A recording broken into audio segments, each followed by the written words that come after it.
Hey, it is Brent Leary, and yeah, it's Tuesday, November 3rd.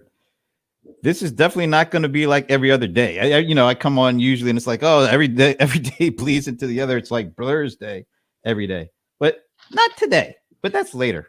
You know, right now we got a really interesting conversation with Vivek Pandya from Adobe. He is, I want to make sure I get this right, the Senior Digital Insights Manager for Adobe. So, Vivek, thank you for joining me, man.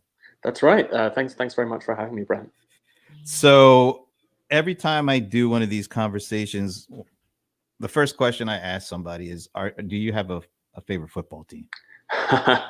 Well, there's a bit of a long answer to that, but I'll give you the bridged version. So I'm originally from England, and then when I moved to the US, I moved to Atlanta with my family, and Oh, nice. but being an Atlanta sports fan is I didn't immediately kind of take to the game as I did, just because it was hard for me to follow. And then over time, I kind of started to understand the rules a bit more, started to enjoy games close to the playoffs and the Super Bowl.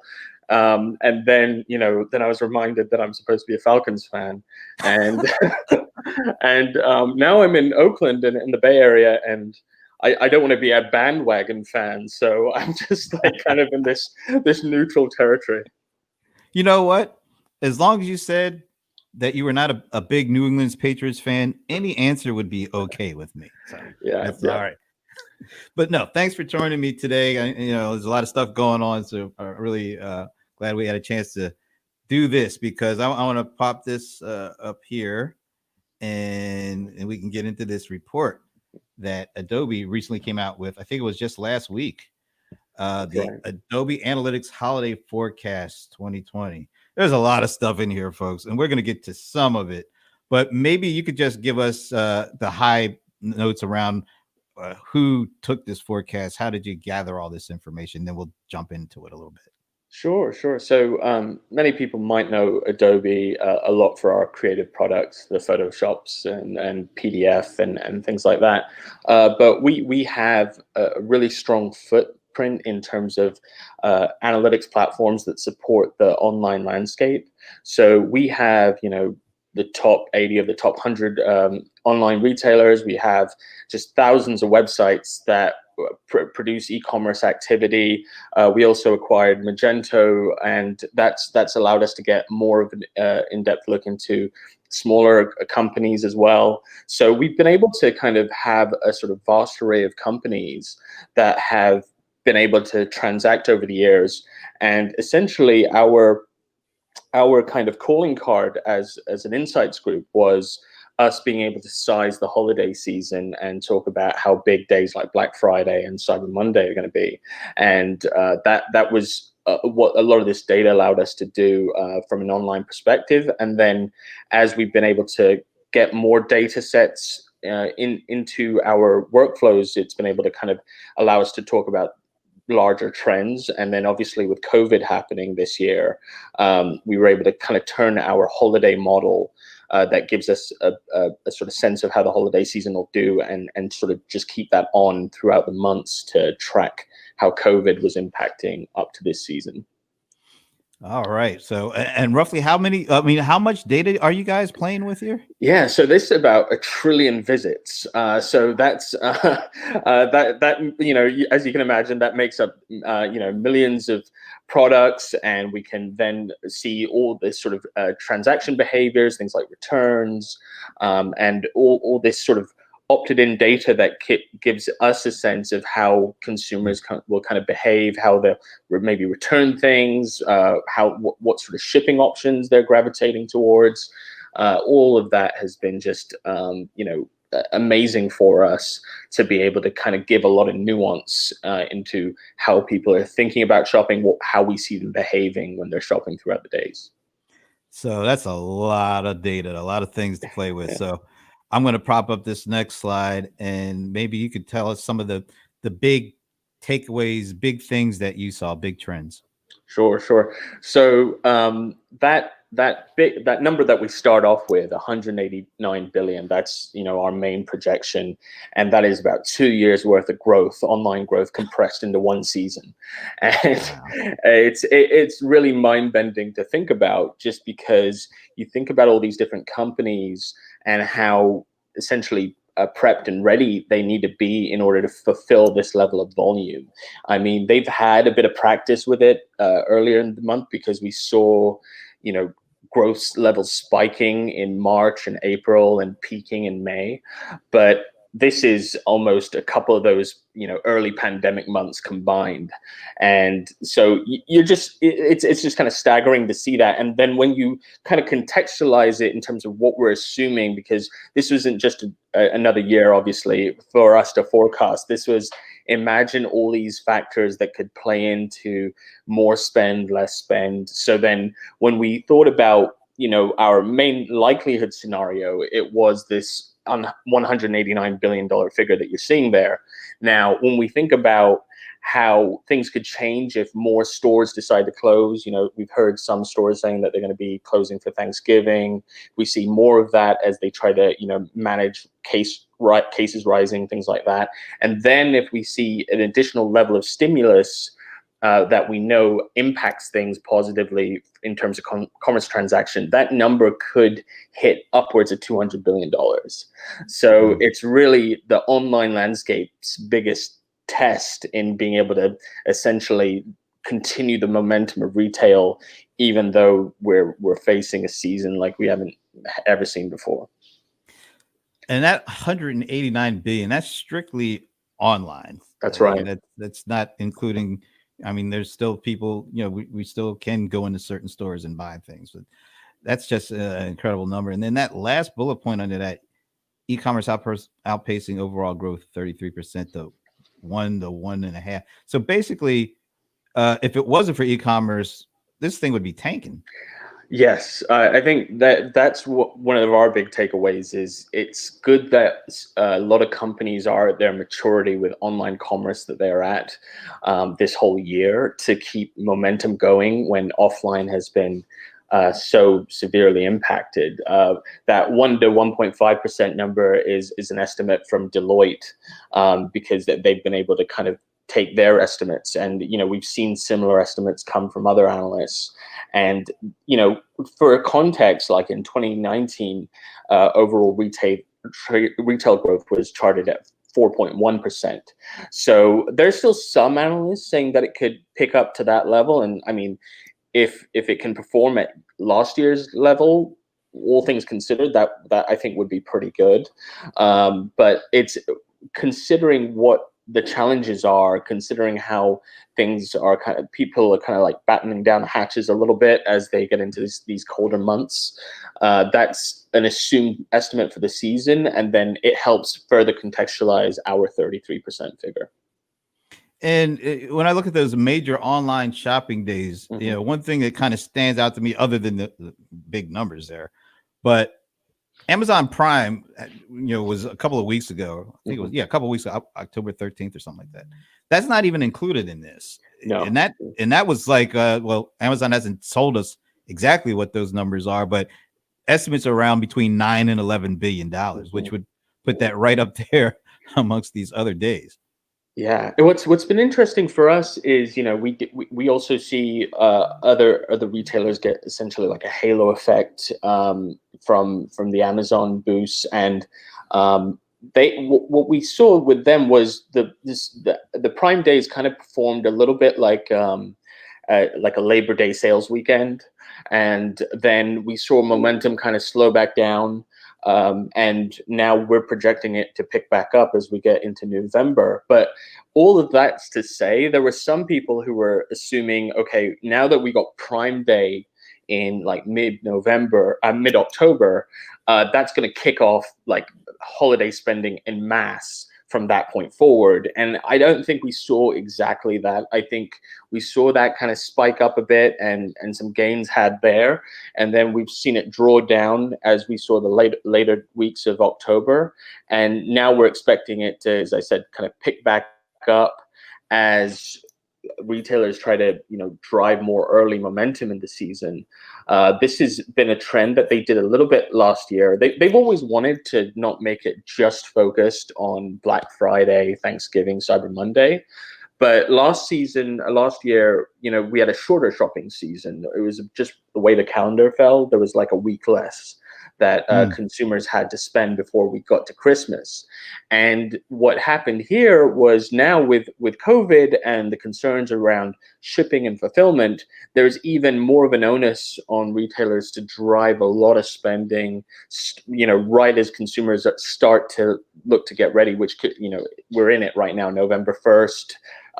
And what we are looking at in terms of major days is, yes, we anticipate a lot of momentum and growth happening during the earlier part of the season, but these main days are still blockbuster days. Yeah. These are still days that consumers anticipate they're going to get a lot of great pricing on, that they're not going to want to miss out on. So that's keeping those days, Black Friday hitting $10 billion for the first time ever, Cyber Monday still massive.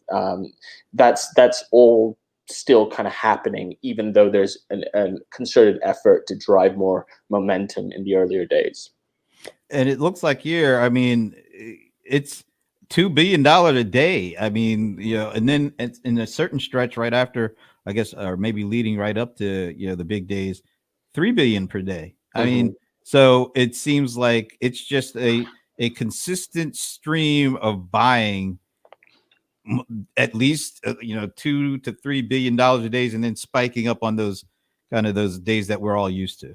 Yeah, it's really wild to see, especially when last year the big takeaway was each day doing at least $1 billion, for it to have that sort of step change into the $2 billion range. And when we see that happening, it reminds us of this kind of new normal that has been generated as a result of offline pushing a lot of consumers who hadn't really utilized online frequently into this marketplace, and them getting adjusted and then starting to continue to purchase online. This is the one that really got me, because we're all sitting here. A lot of us are still sheltering in place, so we're not on the go. I'm not walking around with my phone in my hand all the time. I got big screens, multiple screens all over the place. But mobile is just driving the actual online sales. I mean, I was really shocked. I mean, I knew it was going to be big, but the increases are just ridiculous. That's exactly our thought, Brent, is that we had assumed that, with people being more at home, just being on our laptops more, that would push more of a shift to laptop commerce and maybe slow down the incremental increases we saw with smartphones. But we didn't see that.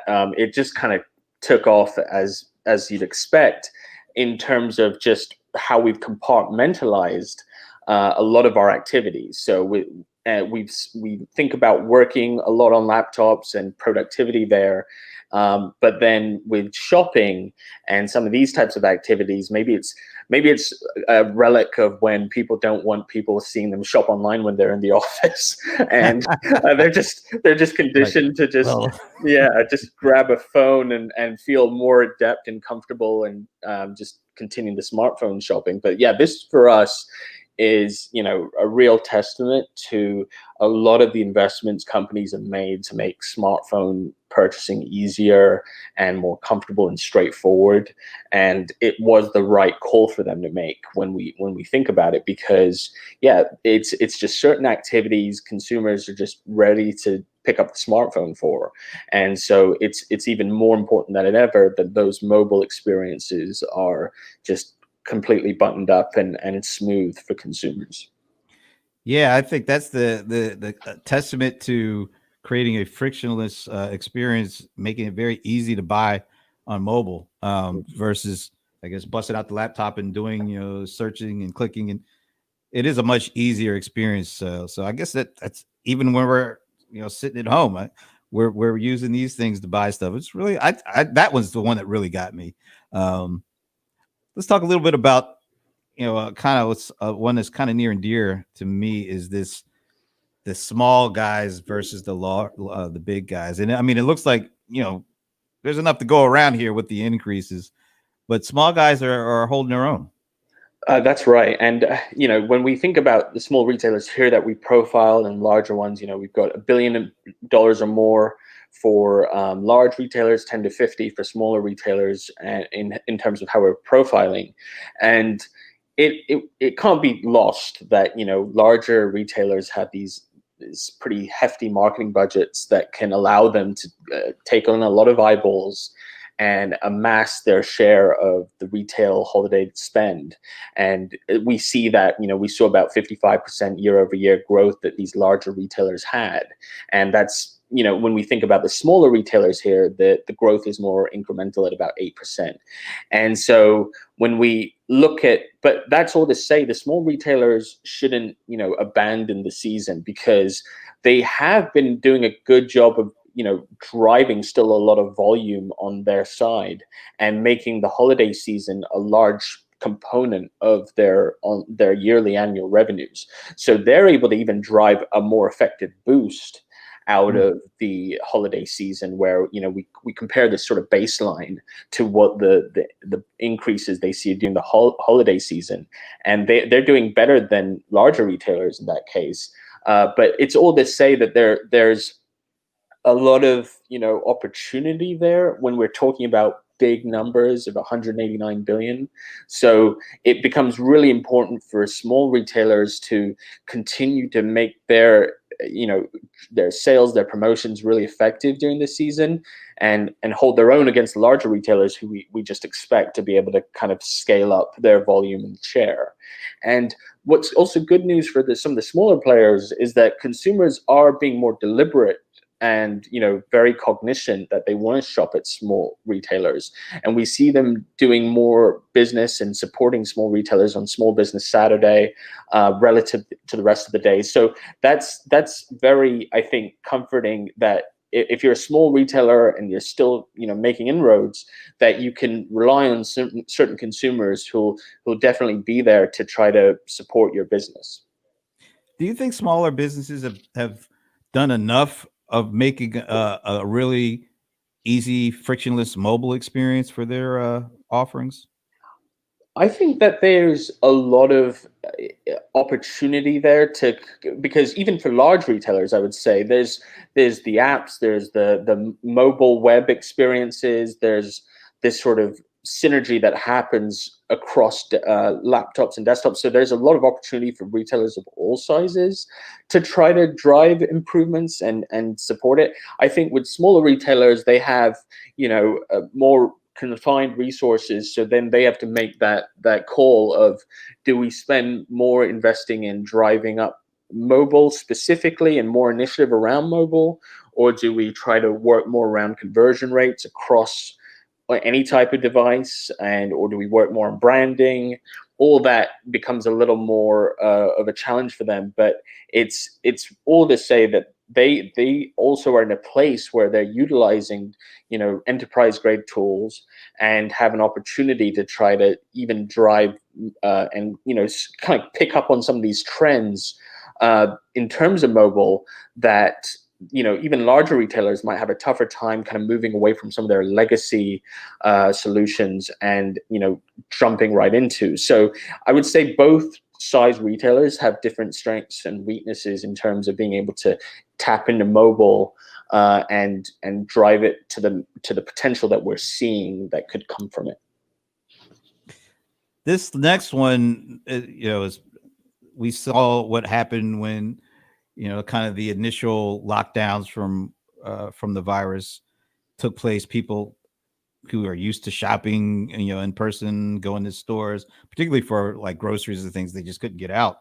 And there was this immediate shift to people buying online that may have never bought online, before much of anything. And that seems to be continuing, even though there's, more and more people are able to get out. It seems like people who maybe didn't initially think about buying online, they were forced into it because of the pandemic, and now they may have realized, what, this isn't all that bad. It's been something that we had anticipated happening again on a very sort of incremental level, and year after year taking more and more of a piece of that total retail pie. And what the COVID pandemic did was create essentially this forcing function where it was like, whether you've been, comfortable or not trying to make that jump and leap into buying certain types of products online, you're going to have to do it, and you're going to have to see what happens, in terms of your options and variety and delivery and all these different factors. And what I will say is that it's been good to see, again, a lot of these purchases be successfully supported by these retailers, and helping that migration, understanding that there are new consumers kind of coming on board. And it's not even just net new that's the major percentage. The major one is this sort of less frequent consumer who's maybe been comfortable buying a certain maybe an iPhone case online, but now you're telling them, no, start buying your groceries and your potatoes and wine online. And that's been a bit of a shift and a bit of an adjustment, both the retailers and the consumers. And so what we've been seeing some of this behavior kind of shift back and forth a little bit, because as the pandemic kind of wore on through the summer months, and more openings happened, we saw some of that migration back off of online shopping and back into some of these stores. Especially when you think about like shipping costs and for grocery and some of these fulfillment things that retailers are having to do, it hasn't been completely seamless for everyone. There have been reports of stock outs and issues of canceled orders and things like that. So while some products they were buying online, they were like, wow, I guess this wasn't so bad, I guess we can just do this from now on. Others, they were like, okay, well, this is a little more hassle than it was worth, and now that we can get back into stores, it's worth doing that. Yeah, well, some of the things that stood out here for me is new customer revenue 65% year over year since April for small businesses versus 49%. So this is an opportunity for small businesses to bring on new customers directly in a way that maybe, because they have to use marketplaces in a lot of ways, this may be an opportunity for them to create direct relationships with new customers. And then that also, when you think about manufacturers of some kind of product, you're seeing more and more opportunity to go direct to consumer. And this is another way for them to not just be, thinking of a transaction.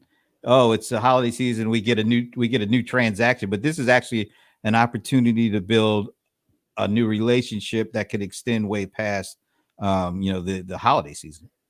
That's exactly right. The larger retailers have, definitely made big gains during this time, but the smaller retailers have an opportunity, especially if they have certain items that have been moving much quicker in larger retailers. They have an opportunity to create these relationships with consumers and keep them as customers for long beyond 2020. So there's that sort of push and pull of being able to kind of provide that experience that will make it comfortable for new users to be like, okay, this is a brand I can trust to get these products to me. And there's this cognizant understanding that larger retailers are going to also go after these consumers and make sure that they stick with them and use the brand leverage that they've developed as people have seen their names when they've been walking down the street, and try to say, okay, well, maybe I'll use them for online now as well. So it's been an opportunity for both of them, but for smaller retailers, it's definitely a new area for them to open up versus kind of think about pulling larger retailer competitor consumers towards them. They can just open up and unlock this new customer. It's a great opportunity out of a very tough situation, but there are some things that they can look into here. And you mentioned shipping too. You think about the importance of getting your stuff on time. It becomes another part of the important part of the buying process is, I can get this from you but I want to make sure I get this from you in time on time. And if you're not able to provide that level of comfort, you might be missing out. That's exactly, yeah. It's one of those things that we've been thinking through, both through the lens of expectations around shipping, and when you think about the consumer, they are very much in favor and hold in high regard free shipping. It's one of the most important things for them as a consumer. We were struck by, it was more important for them than assortment, pricing of the actual products. Free shipping was this huge factor for them that they've, been able to get accustomed to through certain retailers. And when we talk about free shipping during the holiday season, we see this sort of, tug of war happening, because essentially free shipping requires retailers to be able to deliver these products on a timely manner, and be fine with the margin situation happening there, and be able to just offer it at scale when there's so much volume. And so we're almost thinking about it more as like a differentiator, which is, there's so many retailers pushing towards expedited or rush shipping, or trying to get a lot of consumers to pay for shipping in order to meet that, get the product in time, that whether you're a small retailer or a larger retailer, if you can fulfill free shipping this season and do it effectively and successfully, you're gonna, really have those customers in the palm of your hand, because everyone's aware that this is a tougher season to purchase. But if you can preserve this as an offer, then you'll definitely be able to, manage that customer for many years to come. Yeah, I just think, shipping is and supply chain have become even more a part of the customer experience, and the make or break factors that it's not going away anytime soon. The importance of it. I completely agree, because we think about retailers who invest a lot in the mobile and the online experience, and it's like making that completely seamless and effective. And then if you don't get your shipment in time, it's kind of it's kind of tainted a little bit of that for you, and Yeah. maybe put you off of purchasing certain things online. So it's just completely part and parcel with the online experience. All right. And uh you know because of what has happened with the pandemic, people don't want to go in stores, but I give a lot of credit. There's been some really quick responses to brick and mortars that are being able to say, "Hey, order online, and then come and you can pick it up, curbside or whatever." And I actually have to tell you, I had to think hard about BOPIS, because I was like, "What the heck is that?" So it's buy online, pick up in store, right? That's right. And we've heard different acronyms like um, uh, BOPUS, which That just doesn't sound too hot, yeah, man. yeah. And then we hear generally in Europe, like click and collect is what they go with, and yeah, all getting at the same thing, which is, sort of pre-purchasing the product online and then picking up it in store, or being curbside so that you can have it put in your car. And this has been an area that we've been profiling for holiday seasons, for the past couple of years, and have been really impressed with the retailers who support it, and how much gain and differentiation it drives for them. But then this year, it just took on a completely new dimension. The utilization just exploded, as you'd expect, and what we found was it became a point of differentiation again, where consumers were more likely to purchase from retailers that offered it as an available option than ones that didn't, because it married that desire of availability, potentially pricing, with having it immediately in your hands and avoiding shipping costs. So it's been a massive driver this year, and we expect it to just continue to hit new heights this season. And the caveat here is also, though, the whole thinking around BOPIS is for it to be a safer way, and people aren't just mingling in stores and wandering about. However, if we see this utilization continue to skyrocket, and it's not mitigated and managed by certain retailers, you could end up seeing lines of people in the store, kind of picking up items, and it starts to be a little less safe than they perceive it to be. So we've seen certain retailers employ certain things like reservations and things like that, and those are things that we expect to have happen in order to mitigate this sort of pile up in the store of consumers just trying to get in and get their stuff out, but then that could potentially take much longer than they can anticipate. Yeah, that top bullet point, 50% of all orders from December 21st to the 23rd at retailers that offer BOPUS, now including Kurtz. I mean, that's huge. I mean, if you don't have it, Right, that's still the last minute. That's the last minute shoppers that yeah, we've seen, and we expect to see them just because that's a hard habit to break. Just like buying things and paying for them on Cyber Monday and Thanksgiving, and having these practices of I'm going to get my deal after Thanksgiving meal or something like that. That these are habits that have been ingrained over years that retailers are going to try to distribute a lot more evenly through the season. And this other habit of just pure last minute shopping, that's where yeah. focus really shines. All right. Well, it's November 3rd, and here it is. I'm not going to ask you who you're voting for, but I will talk about the election impact of shopping this year. So this, as you can imagine, is not something that we report on every year. But what we were very curious about is looking at it from this sort of online spend lens, just because we've thought about the earlier shopping that's happening and already kind of kicking in, and potential impact that could happen as a result of the election being top of mind.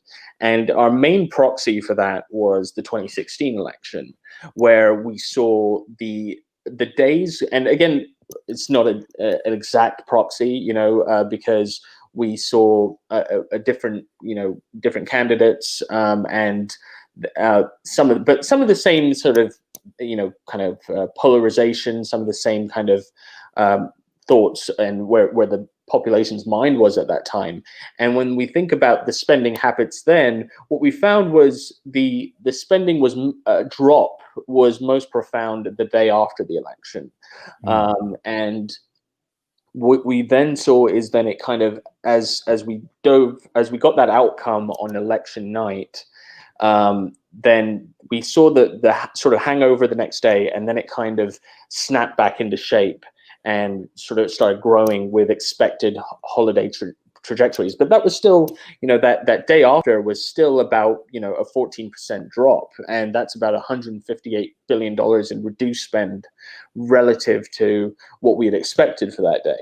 So that's a similar sort of, assuming we get an election outcome tonight, that's a similar expectation that we're thinking will happen as we go through the rest of the season. Again, COVID is its own variable that gets thrown in here, and so it's hard to imagine an exact way this plays out. But this is definitely assuming an election outcome tonight. We don't really have much of a proxy beyond 2000, which we didn't really kind of have data trends that apply there, so we couldn't really bring that example back in the fold. But yeah, this assumption would see a 13% drop in the day after election sales, which would be about 11% slower than the rest of the spending that week. So that's an effect for sure, and we'll be chronicling how it changes the spend. We've also asked people and retailers their thoughts, and about a quarter of consumers feel like the election outcome will have some sort of impact on their holiday spending, and we saw this was similar down party lines. So that could be what we expect in terms of that post-election outcome spending drop. And then after, as I said, with it snapping back into shape, the assumption that it'll snap back into shape getting into the deal days and Thanksgiving week, that's where retailers feel like more confident that consumers, once they have that outcome, they'll be more confident about spending, and it'll take less of their mind share. So we can hope, and we'll see. Yeah, it almost says they just want it to be over. 63% of us are like, I don't care who wins. I just want it to be over. Then I can get back to life or something. Yeah. We'll see. We'll see. We'll see. Hey, Vivek, this has been great. Thank you for walking me through. And there's just a ton of more information in here. We could just touch the surface of it. Where can people go to get all of this insights and information? Sure. So we are, at Adobe.com. We have our pages, and set up for essentially our digital economy insights initiative and our holiday report. That's all on Adobe.com, and we'll be able to kind of share out links and things like that. But the DEI and the holiday report are hosted on there, and they can be downloaded. And there's a lot of information we're putting out, that's get kind of tracking how the holiday season is going based on our predictions, and then we'll be kind of reporting on actuals on the main days as well, in terms of how it ended up playing out. Looking forward to seeing how it all does play out, because this is a holiday shopping season like no other that I can imagine or even think about in my lifetime. So I'm just looking to see how it all plays out. You and us both, Brent. It's been wild to kind of size this entire year, and it doesn't look like it's letting up until we're done, at least. So we'll see. Yeah, I think it's gonna be some more surprises before we get through all this, some twists and turns and some. But I know one thing: it's all gonna be happening like real time and in high speed. So I guess we all better get ready for it. But appreciate you coming on, man, and walking us through this. This has been great. Appreciate it. Thanks so much. Thanks for having me.